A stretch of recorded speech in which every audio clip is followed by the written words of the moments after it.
Everyone looks at me. Okay, so... Hoffy, stop!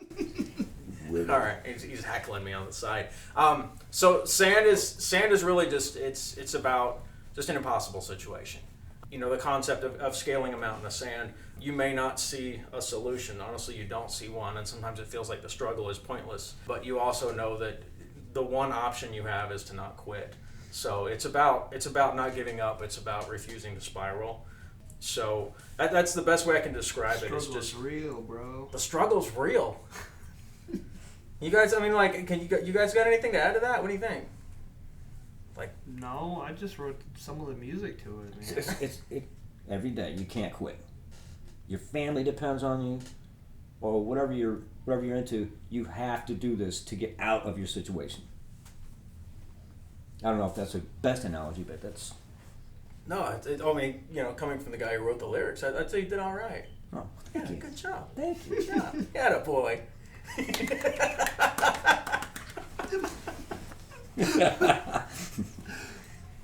You kids are funny.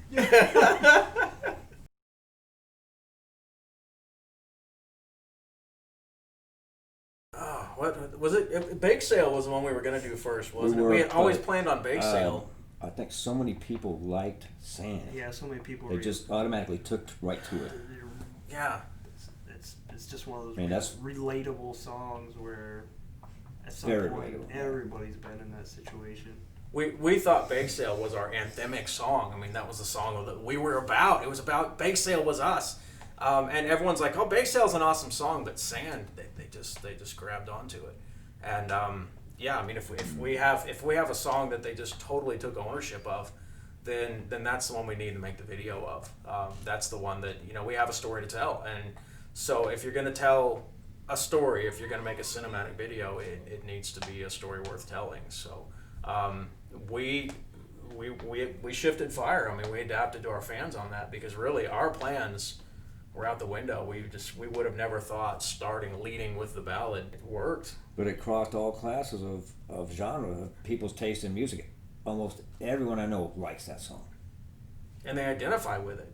And that's, I guess, I don't think any of us ever anticipated how identifiable this song would be, how everyone would just grab onto it. And when people are telling us they're in tears listening to this song, that's just got me right in the feels. Hit me where I live. Let me help you.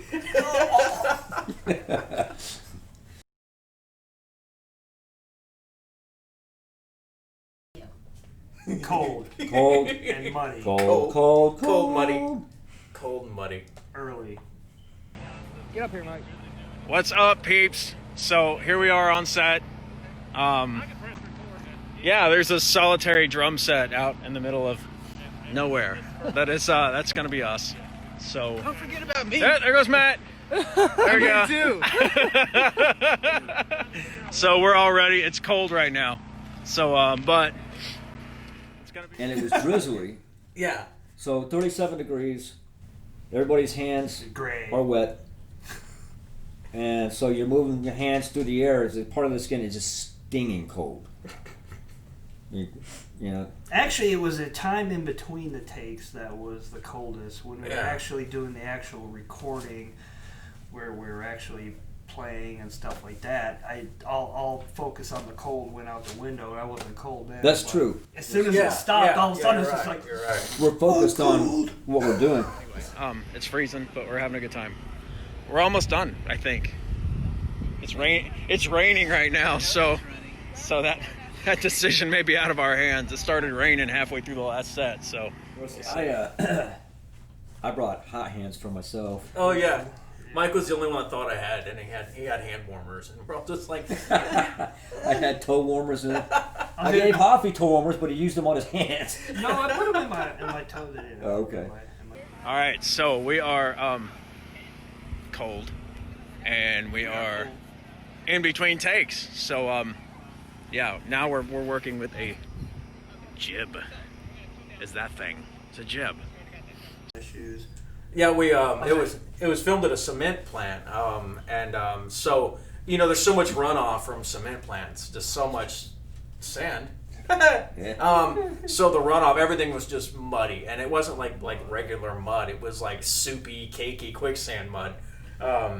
And so we're worried about the gear. I mean, it was cold, it was rainy, the drums are getting wet. I mean, everything's getting wet, and we're not a millionaire band, so that's the only drum set we have. What? We're not? No, not yet. Maybe someday. I mean, I got backup guitars, but I mean, I didn't want to get that one wet. Every band, we always just every band when you ask them what it was like filming the video, they're like, "Oh, it's cold, it was miserable," and we're like, "Touche, it was cold, it was miserable." The best heat source out there was that spotlight. Yeah. It was. Everyone gathered around this spotlight about that big. Everyone's going. It's like, oh. In our case, competing for the spotlight was literal and not metaphorical. Yes. But even after all that, the whole experience, I wouldn't trade it for anything. So here we are in the mud box, waiting, cold, because we were just about to film again, and then it started raining again. So we're waiting. Our poor drum set is back there getting rained on. Can't see it.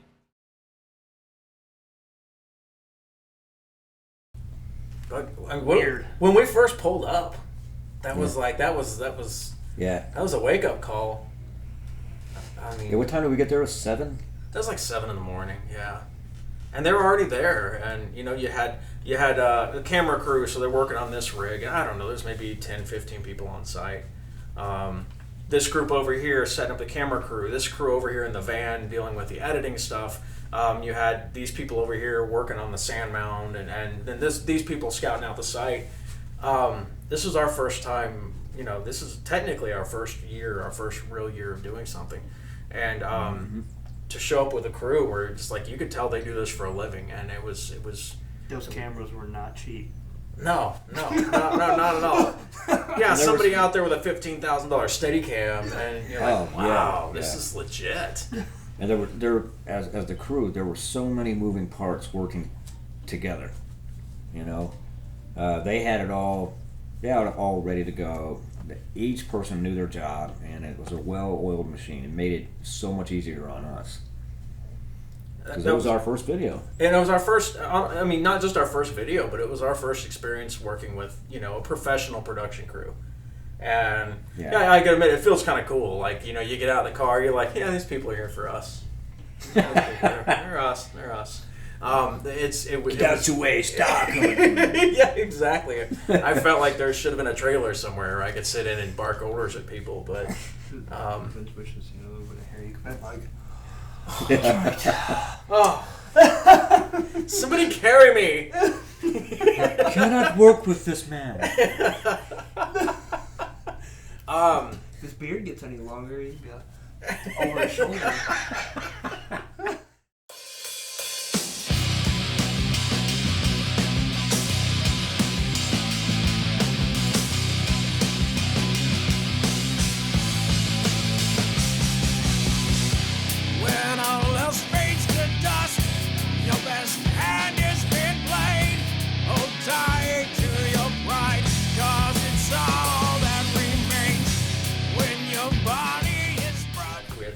Producer who was just kind of overseeing the entire process, and Rena was the director, so to take direction from a director where she's telling us, you stand here, and just telling us, hey, we need you to just we learned about stage presence. We learned about how when you see things on the other side of the camera lens, it looks completely different, so it's kind of fascinating. Deshaun's performance just blew us away because Mike and I stayed behind for a little while later to catch them actually filming Deshaun, and I talked to him, and he was just asking me what the background was for sand. So I'm telling him around what sand was about, and he internalized that. And just to see an actor, and we're performers, we're everything that was going on with me, I saw it on his face. He just somehow managed to just lock it on there. That blew us away, and we were just watching it. He got it. He understood it, and he got it, and nailed it. I mean, we were both choked up just watching. There was a couple times I choked up because he made it believable. It's easy to be me because I am me, but then for him to get up there and then take everything that I am and just superimpose it on himself as a performer, I couldn't imagine just acting out how you might feel today. I mean, it was weird. So yeah, it hit Mike and I really hard when we were watching it. It really did. We were just he had the professionalism, the talent. He put you there. Everything that VM wrote about, he put you there. And the funniest part was, when he did this performance and he just internalized everything to us. And so we're just choked up watching him in the monitors, and then cut, and he's like, yeah. And just you snap. Just how do you do that? Yeah. It's I'm still messed up right now, man. Just give me a minute to process. And he's already laughing and throwing sand at people. I'm like, and then when he's ready to go, it's almost like someone goes, yeah, just, yeah. He's there. Bam. It was crazy. And I got to tell you, I felt for him because that sand was wet and it was 37 degrees, and all we had on was a t-shirt, and so I loaned him my coat. He said, "Nah, I'm all gritty," and I was like, "Dude, I can wash it," because he was cold, man. Because we were complaining about the weather and everything, and this guy's literally crawling around in sand in the same weather. In wet sand. Yeah, he's probably digging sand out of his crevices for a week after we filmed the video. I feel sorry for him. And every time you looked over at him, he's he's just digging out of his ears. Crevices he didn't know he had.